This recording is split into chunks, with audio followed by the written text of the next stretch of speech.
Picture this, Chicago, 1893.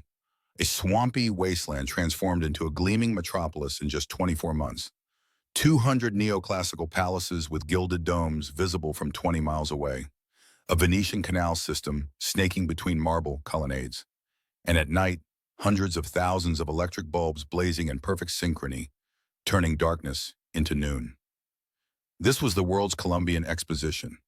The official story tells us it was built by immigrant laborers using a mixture of plaster and straw, temporary decorations for a 6-month fair, then demolished. But here's what keeps engineers awake at night. None of this makes sense. The administration building's dome stood taller than the Capitol in Washington, 80 meters of pure architectural audacity. Modern structural engineers will tell you that calculating wind loads for such a structure requires advanced mathematics. Erecting it demands cranes capable of lifting hundreds of tons. Neither existed in 1893, at least not officially, and yet there it stood, gleaming, perfect, impossible. We've been sold a fairy tale about human progress, that we climbed steadily from caves to skyscrapers, from torches to Tesla coils. But what if that narrative is backwards? What if we're not ascending, but recovering? What if our ancestors didn't build these wonders? They inherited them. The World's Fairs of the 19th century weren't celebrations of industrial achievement.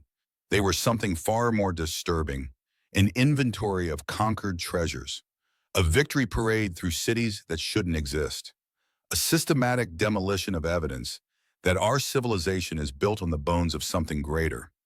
Every photograph, every blueprint, every eyewitness account contains contradictions that official history cannot explain. And once you see them, you cannot unsee them.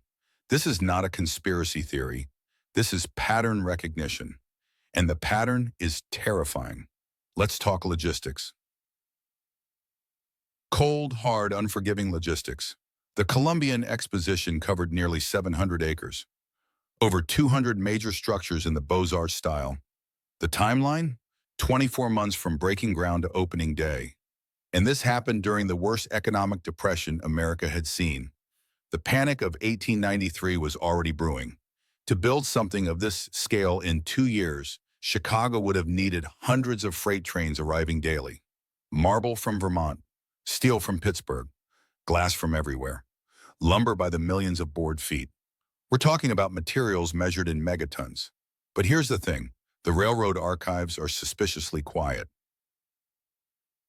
No records of this unprecedented cargo flow.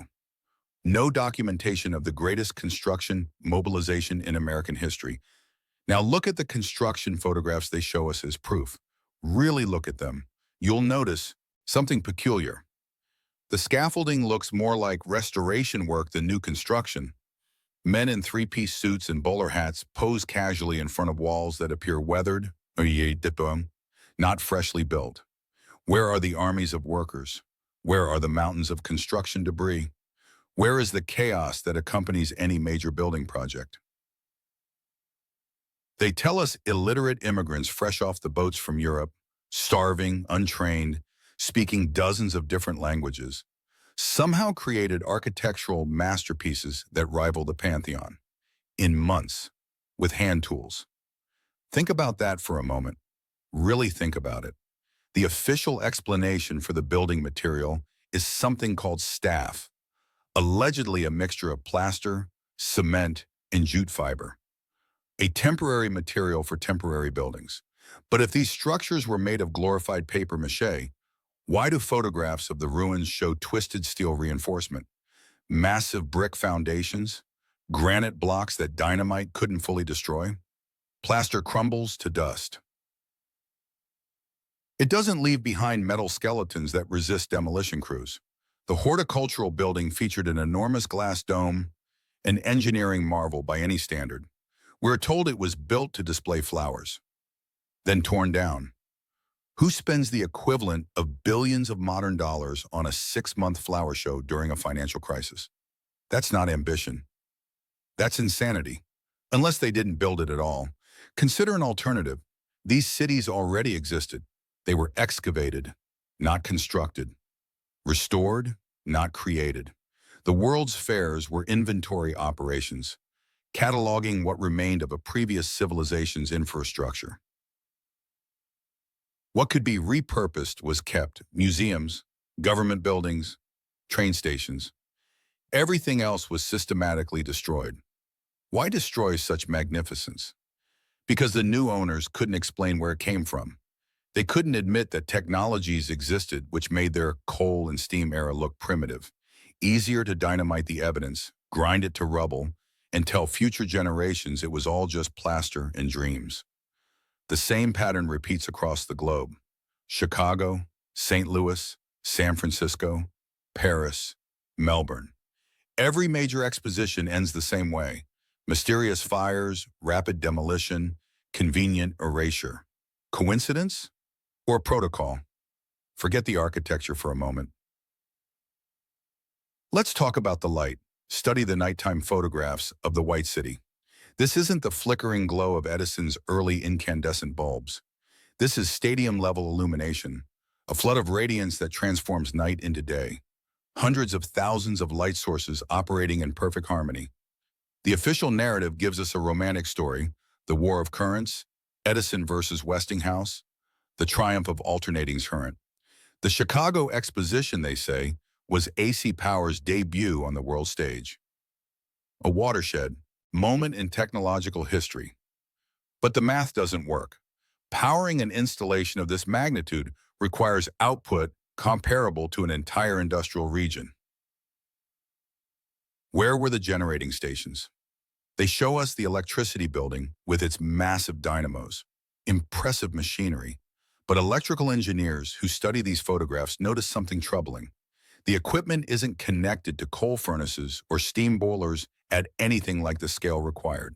No towering smokestacks belching black clouds, no mountains of fuel, no cooling infrastructure. These machines look less like generators and more like receivers, transformers for energy coming from somewhere else. Now pay attention to the architectural details everyone dismisses as decorative: the spires, obelisks, and domes crowning every pavilion. These weren't ornaments. They were functional elements. There's a hypothesis, violently rejected by mainstream academia, that these structures were designed to harvest atmospheric electricity, a technology available to a previous civilization and now dismissed as pseudoscience. Look at the Eiffel Tower, centerpiece of the Paris Exposition of 1889. A massive metal antenna, a perfect conductor, reaching toward the sky. What if all those temporary plaster palaces were actually nodes in a wireless power grid? The same system Nikola Tesla later tried to recreate at Wardenclyffe before his funding mysteriously evaporated. They weren't inventing electricity at these fairs. They were demonstrating the last functional remnants of ancient technology before dismantling it forever and forcing the world onto paid, controllable energy: coal, oil, the meter on your wall. The Paris Exposition of 1900 featured a moving sidewalk, a horizontal escalator stretching for miles, carrying visitors in top hats and bustles across the fairgrounds. An electromechanical marvel. Think about the absurdity. A civilization whose primary transport was the horse suddenly builds futuristic people movers, then scraps them for junk metal the moment the fair closes. If you have this technology, you deploy it everywhere. You revolutionize transportation. You make fortunes. But that didn't happen. They showed the wonder, amazed the crowds, and hid it away. London's Crystal Palace, built for the 1851 exhibition. Over 900,000 square feet of glass and iron, erected in just 9 months. Glass panels of a size and quality that shouldn't have been possible with mid-19th century manufacturing.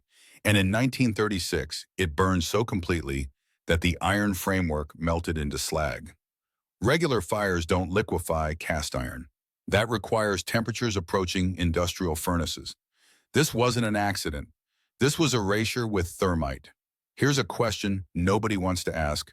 Who were these buildings designed for? Examine news. Photographs of visitors standing in doorways. Human figures look insignificant, like children in a giant's house. Door handles sit at head height or above. Ceilings vanish into impossible heights. Staircase steps are oversized, uncomfortable for normal human stride. The official explanation? Architectural grandeur, imperial ambition, the desire to inspire awe. But architecture is inherently functional. You don't place a door handle where no one can reach it, unless you are building for beings of a completely different scale. The proportions of these structures scream that they weren't designed for people standing 5'7". Why did this gigantic style appear suddenly and vanish just as quickly? After the fair cities were demolished, the world returned to building cramped brick boxes with 8-foot ceilings. The answer is disturbing, but logical. The new occupants couldn't maintain infrastructure built for giants. They needed to shrink the world to their own dimensions, rewrite the standards. But pulling off a deception this massive requires controlling the witnesses.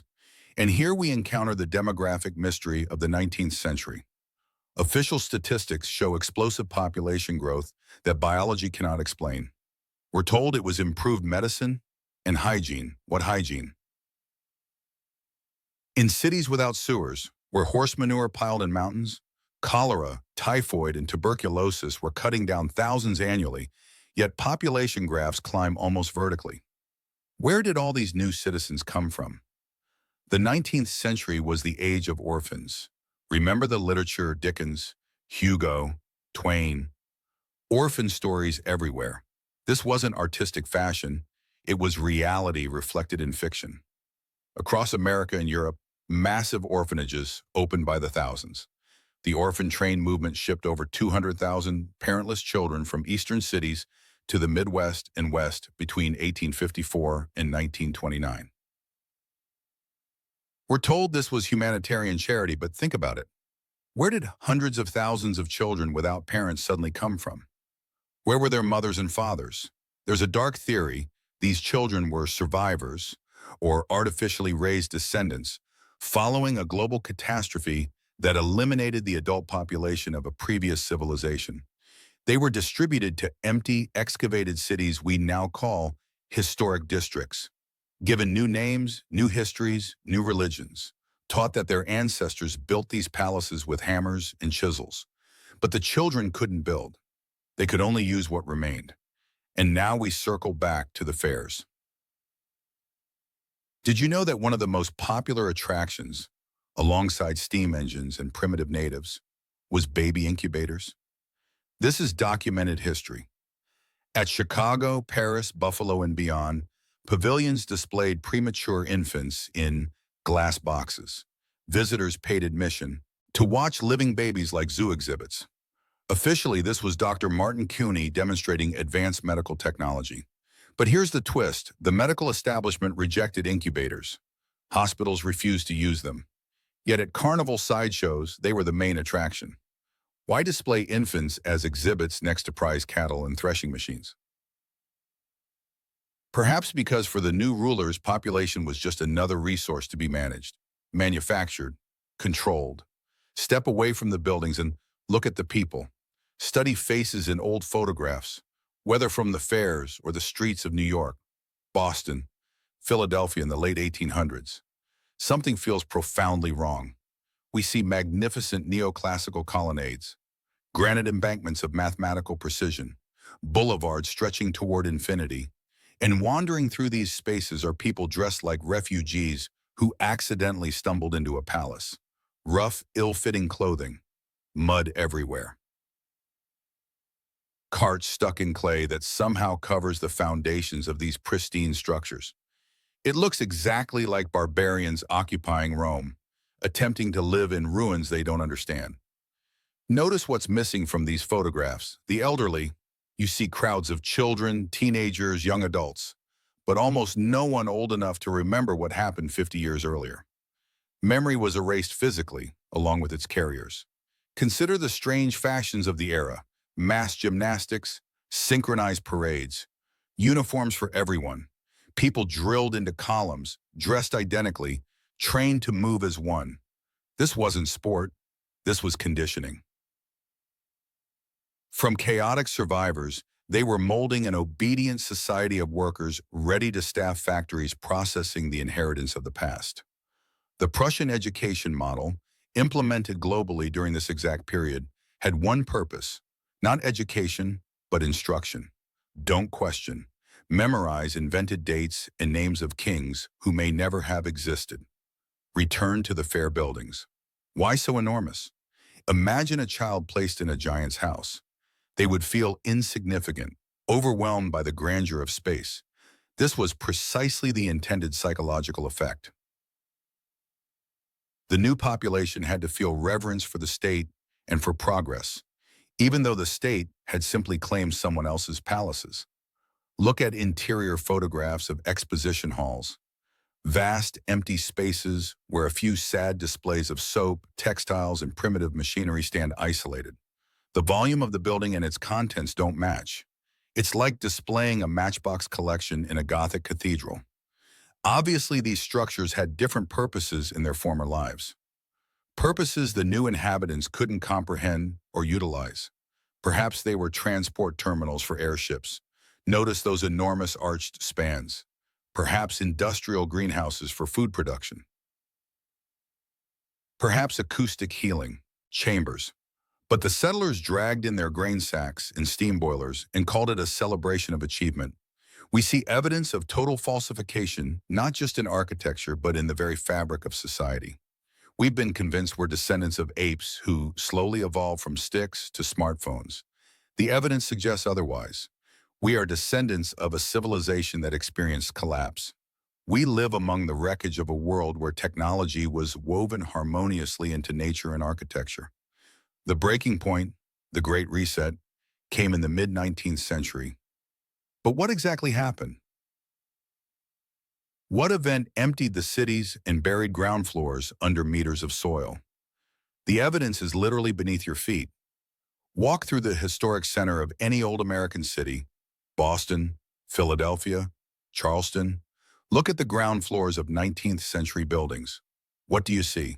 Windows sinking into the earth, complete window frames with arches and lintels, half buried or fully submerged in soil. Entrance portals leading into walls of dirt. Official science calls this the cultural layer. We're told that over a few centuries, people tracked in so much mud, dust, and horse manure that it accumulated 3 or 4 meters deep. Think about how absurd this sounds. Can you imagine residents of wealthy mansions tolerating mountains of filth blocking their sunlight?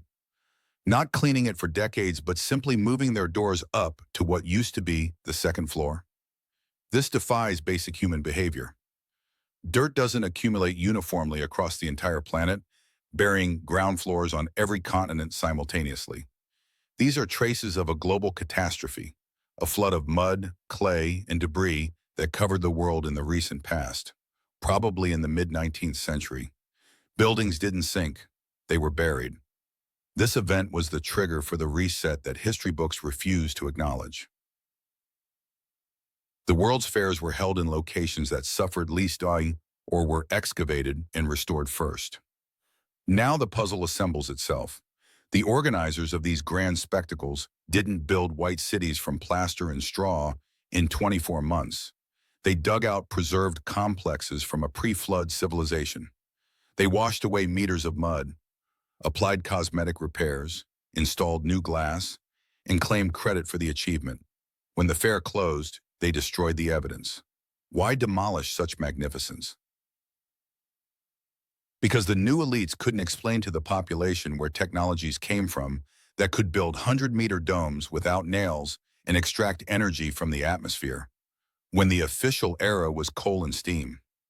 Easier to dynamite the palaces, grind them to gravel, pave over the foundations, and tell future generations it was all just temporary decoration. We live in a global cargo cult. We use remnants of giant infrastructure, calling it subway systems and sewers. But we cannot replicate the acoustics of old cathedrals. We cannot reproduce the polygonal stonework of granite embankments, joints so tight a razor blade won't fit between blocks. They gave us truncated history, truncated geography, truncated physics. The World's Fairs of the 19th century weren't celebrations of progress. They were ceremonial closings of a previous era, liquidation of a godlike inheritance, commissioning of a new reality for a reset humanity. Descend into the basements of old buildings in your city's downtown. You'll find complete ground floors with high ceilings, windows, and doorways that now lead into solid earth. These aren't basements. These are buried living spaces. Look at surviving decorative details. Statues, fountains, bas-reliefs, craftsmanship so precise that modern CNC machines struggle to replicate it. And we're asked to believe anonymous craftsmen hand-sculpted this from plaster at impossible speed. No, this is a lie, a brazen, calculated lie designed to hide a global catastrophe in the redistribution of our world. Look around you, these buildings still stand. Silent witnesses to a grand deception, converted into museums and government offices. Their columns and domes rise above our heads, reminders of a world we lost, or that was taken from us. History is not what happened. History is what we've been permitted to remember. Winners rewrite the past. They always have. But in an age of photography and documentation, traces remain. Inconsistencies. Contradictions that cannot be fully concealed. Why were cities built in months and demolished in days? Why did technologies appear at fairs and vanish without trace? Why did population explode despite epidemics? Why are ground floors of buildings worldwide buried underground? Why are doorways in these palaces scaled for beings 15 feet tall? Each question alone might be explained away as coincidence. Together, they form a pattern impossible to ignore. We've been taught that the past was more primitive than the present, that humanity progresses continuously upward, that our ancestors were savages and we are evolution's crowning achievement. We've been fed an absurd fairy tale that shepherds and farmers who could barely read built classical cities of impossible beauty in just a few years, only to demolish them 6 months later. But the evidence says otherwise. We are not the pinnacle. We are survivors of a fall, descendants of those who were resettled into emptied cities and taught to forget. They gave us edited history, edited geography, edited physics. The Great Reset already happened, but the awakening begins now. Ask questions. Don't accept textbooks written by those who seized this world after the catastrophe. Research, compare, think. What lies behind the brick walls of your building? What's buried under your city's foundations? What technologies were destroyed so we'd buy oil and gas? This investigation is just beginning. Truth pushes through asphalt, through centuries of lies and forgetting, through tons of soil burying the windows of ancient palaces. And you are part of this awakening. Don't let them deceive you. Don't let them erase your memory. Don't let them convince you that you descend from an ape who accidentally learned to hold a stick. You are heir to a civilization that built these cities, and it's time to reclaim your inheritance.